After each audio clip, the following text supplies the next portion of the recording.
उबटा आणि महाविकास आघाडीचं गाव टार्गेट करा. तिकडे कशाला राहताय? निधी मिळणार नाही सांगा. गाडीत बसवून पट्टे घालून घ्या. विषय संपवा. नितेश राणे. भाजप नेते मंत्री नितेश राणे यांनी सिंधुदुर्गामध्ये एका कार्यक्रमात बोलताना निधी वाटपासंदर्भात पुन्हा एक वक्तव्य केलं आहे.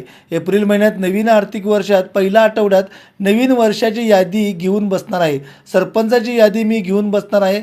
चला ठीक आहे, भाजप 100%, उपटा 0% निधी, बोंबलत बसा, काही फरक पडत नाही असं नितेश राणे म्हणाले. आपल्याला काही फरक पडत नाही असंही ते म्हणाले. भाजप वाढला पाहिजे ही भूमिका आहे. आपण दबाव टाकतो, दबाव घेत नाही. सगळा विषय क्लिअर आहे. आता आपण SOUची यादी तयार करणार आहोत. यात भाजपच्या कार्यकर्त्यांनी आपलं नाव जिल्हाधिकाऱ्यांकडे द्यावीत. संधीचं सोनं करा, बोंबलत बसू नका. आता तुमची सत्ता आलेली आहे. समित्या पदावर भाजपच्या कार्यकर्त्यांना प्राधान्य दिलं जाईल. पदांमध्ये प्राधान्य दिलं जाईल. संधीचं सोनं करा असं आवाहनही नितेश राणे यावेळी कार्यकर्त्यांना केलेलं आहे. कारण का आपल्या पाठीवर असंख्य वार झालेले आहेत. स्वकीयांनी वार केले आहेत. पक्ष संघटना संपवण्याचा प्रयत्न केला आहे.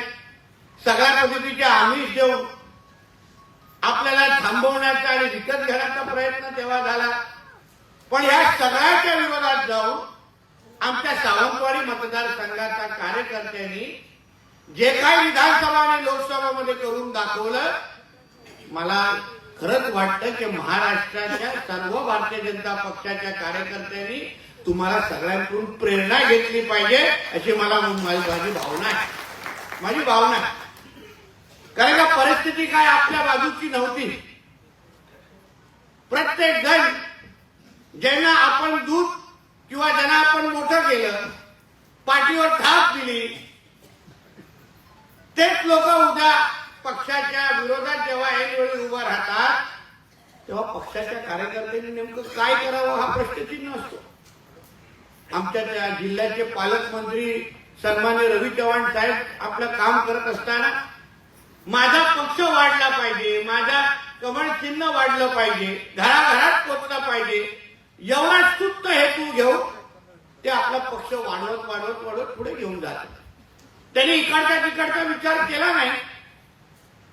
पण त्या स्वभावाचा गैरफायदा घेऊन असंख्य लोकांनी तेव्हा याद्या करून घ्यायचे, विकास कामं करून मागून घ्यायचे आणि जेव्हा पक्ष सोडण्याचा वेळ आला तर ती कामं मीच केली हे सांगून पण मोकळे झाले.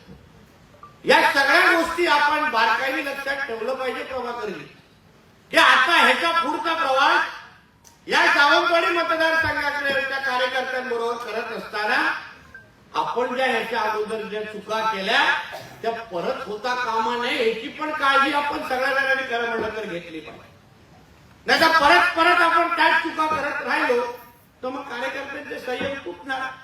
कार्यकर्ता पण विचार करणार, बाबा मी राबतो, गावामध्ये संघटना वाढवतो, दुश्मनी घेतो, स्वतःच्या कुटुंबाची पर्वा करत नाही, माझा पक्ष वाढला पाहिजे, पक्षाचे कार्यक्रम घराघरात पोहोचले पाहिजे, म्हणून ज्यांच्या बरोबर पक्ष आम्हाला काम करायला सांगतो त्यांच्याबरोबर आम्ही काम करतो. आणि ऐन वेळी तेच अगर बाजूला जाऊन दुसऱ्या पक्षामध्ये जाऊन आमच्याच भारतीय जनता पक्षाच्या विरोधात अगर उभं राहत असतील तर मग एवढे वर्ष जे त्यांना ताकद दिली, निधी दिली, त्याचा नेमकं हिशोब कोण लावणार याच्याही बद्दल आपण लोकांनी विचार करावा आणि त्या चुका परत होता कामा नये यावर लक्ष घातलं पाहिजे.